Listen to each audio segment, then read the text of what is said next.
प्यारे बच्चों नमस्कार। मैं कपिलो प्रसाद आपके लिए पुनः हाजिर हूँ चलते चलते के इस एपिसोड में, है ना। चूँकि पिछला एपिसोड में मैंने आपको बहुभुज के बारे में बताया था और उसके सारे पार्ट के बारे में बताया। आज हम बताने वाले हैं इसके विकर्णों के बारे में। नहीं कि किसी भी बहुभुज की भुजा दे दे, कहे कि इसमें कितना विकर्ण होगा, ठीक है, या विकर्ण की संख्या दे दे, कहे कि कितना भुजा होगा, ठीक है ना। ये सारी बात आज हम करने वाले हैं। तो सबसे पहले इसको शुरुआत करने से पहले हम सीखें कि विकर्ण होता क्या है। जैसे मान लीजिए ये चतुर्भुज है, ओके, ये चतुर्भुज है। अब कहे इसमें विकर्ण कितना है, तो विकर्ण कहते हैं ये वाला सम्मुख शीर्ष को मिलाने वाला रेखा को। इसको मिलाया तो एक विकर्ण हो गया, इसको मिलाया तो दो विकर्ण, नहीं तो एक एक दो विकर्ण। मतलब चतुर्भुज में क्या विकर्ण होता है, दो विकर्ण होता है।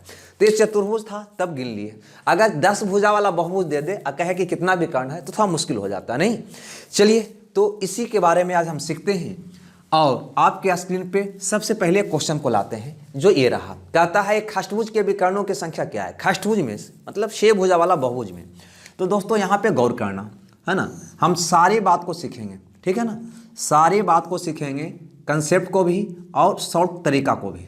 ओके, ये आपको 6 भुजा वाला बहुभुज है। इसमें कहा गया है कि विकर्णों की संख्या क्या है, विकर्णों की संख्या क्या है, ठीक है ना। तो विकर्णों की संख्या काउंट करना थोड़ा मुश्किल होगा, लेकिन थोड़ा सा यहाँ पे ध्यान दो, ठीक है।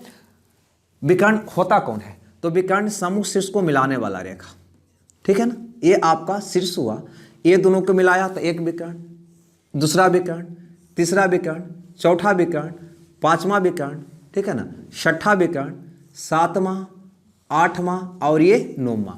टोटल विकर्ण कितना हो गया, 9।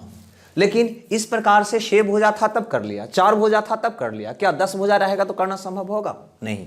तो याद रखिएगा विकर्णों की संख्या बराबर होता है n into n minus 3/2। Okay, n into n minus 3/2, बस इसको याद रखना है। जैसे इसमें कुल विकर्ण कितना है भाई, तो टोटल भुजा 1 2 3 4 5 6 है, तो 6 गुना 6 में से 3 घटाओ 3/2, इसको काटिएगा तो हो जाएगा 9। ओके, बस 6 भुजा वाला बहुभुज मतलब खष्टभुज में टोटल विकर्ण कितना होगा, 9 होगा। क्लियर है। अब आपको लग रहा होगा कि सर ये जो आप फार्मूला निकाला वो कहाँ से निकाला, कैसे निकाला, ठीक है, कहाँ से निकाला, कैसे निकाला। तो आप क्या कहोगे, कुछ भी नहीं, ये कॉम्बिनेशन का पार्ट है।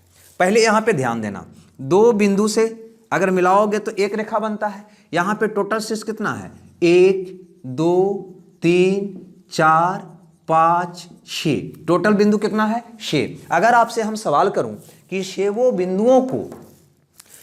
बिंदुओं की मदद से कितनी रेखा खींची जा सकती है, तो आप कहेंगे कि 1 2 3 4 5 6 बिंदु है, तो 6 बिंदुओं से कितनी रेखा खींची जा सकती हैं, तो आप कहेंगे कि 2 बिंदुओं को मिलाने से एक रेखा बनता है। मतलब 2 बिंदुओं का कितना ग्रुप संभव है, जिसको कहेंगे 6C2। एक कॉम्बिनेशन का पार्ट है, ठीक है ना, एक कॉम्बिनेशन का पार्ट है। अगर समझ में आया तब भी ठीक है, ना आया तब भी ठीक है।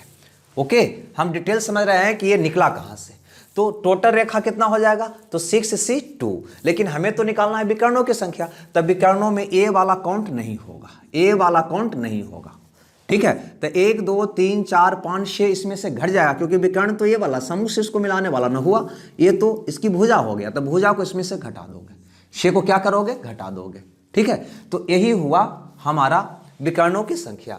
अगर इसको कहोगे तो इसको लिखा जाता है 6 गुना, है ना, 2 है तो 2 बार कमते हुए, एक कमते जाना है, बटा 2 माइनस 6, हल करोगे तो हो जाएगा 15 माइनस 6 मतलब 9, ठीक है ना, ये कॉम्बिनेशन से, ठीक है ना। लेकिन ये फार्मूला कैसे निकला, तो सोचो अगर ये 6 भुजा वाला बहुभुज था तो तुम खष्टभुज कहा, अगर इसमें भुजा की संख्या n होता, भुजा की संख्या क्या होता, n होता। इधर आ जाते हैं थोड़ा सा, अगर भुजा की संख्या n होता तो क्या कहता तुम, nC2 माइनस n कहता, है ना। nC2 टोटल रेखा हो गया, इसको में से n भुजा था तो भुजा को घटा दो तो बच गया विकर्ण, है ना। ये विकर्णों की संख्या हुआ। इसको हल करके देखो, अगर हल करोगे दिखाई नहीं दे रहा होगा, चलिए कोई बात नहीं।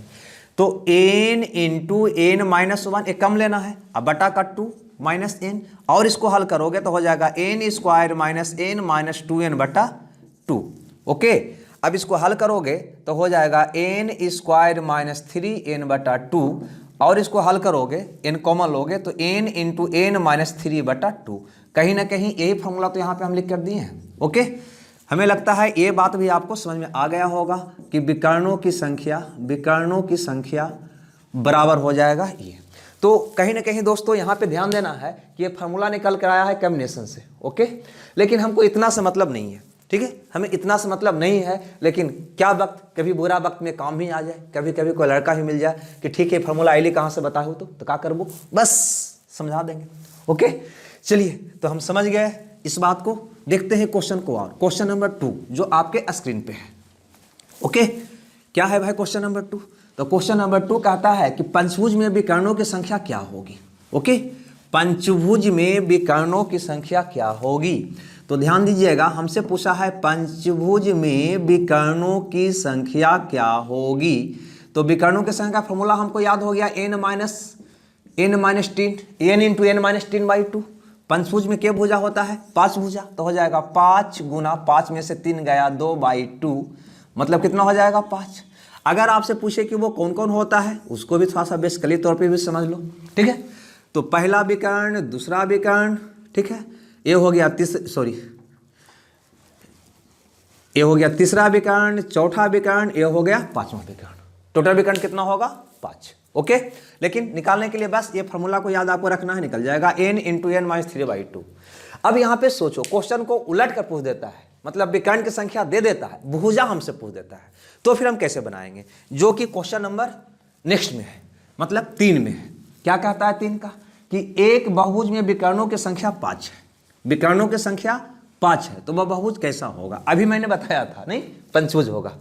खैर, तो विकर्णों की संख्या यहां पे दे दिया है 5, विकर्णों की संख्या दे दिया है 5।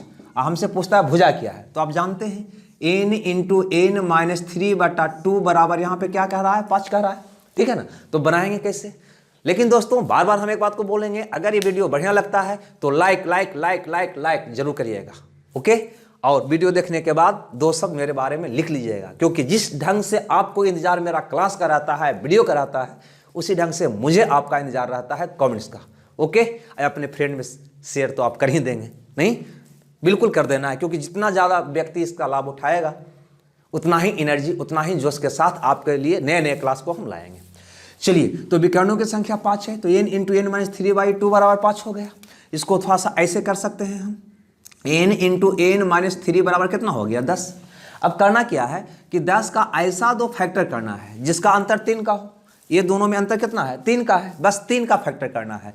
तो 10 को करोगे तो हमको लगता है 5 दूना 10, 5 गुना 2 कर सकते हो। अंतर 3 का हुआ कि नहीं हुआ? ये 3 का अंतर चाहिए, ये है n माइनस 3 है, मतलब ये वाला से यहाँ पे भी 2 फैक्टर है, नहीं, ये फैक्टर है, इससे 3 कम, तो यहाँ पर भी इससे 3 कम आ गया। इसका मतलब n का मान कितना हो गया? 5, मतलब बहुभुज जो है 5 भुजा वाला है। ओके, हमें लगता है ये बात भी आपको समझ में आया होगा। नहीं आया? चलिए कोई बात नहीं आया तो अगला क्वेश्चन में क्लियर कर लेते हैं, क्वेश्चन नंबर 4 में।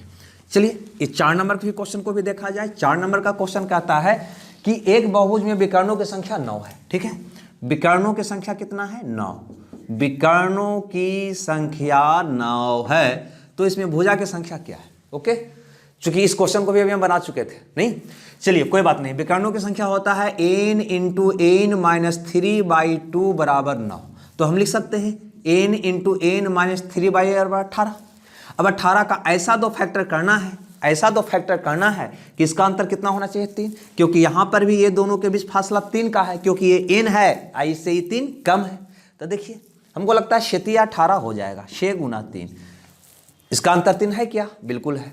अतः n का मान हो जाएगा 6, n माइनस 3 का मान हो जाएगा 3। हमको n चाहिए, मतलब भुजा चाहिए, कितना हो जाएगा? 6।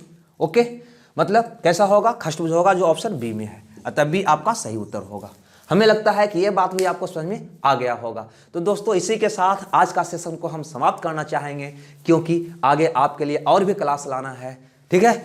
जब तक आप अपने ग्रुप में इसको शेयर कर दीजिएगा, लाइक है ना, और देख लिए वीडियो, अगर बढ़िया लगा है तो लिख दीजिए कि वीडियो बढ़िया है, खराब तो लिख दिए खराब है। Okay, bye bye, Tata.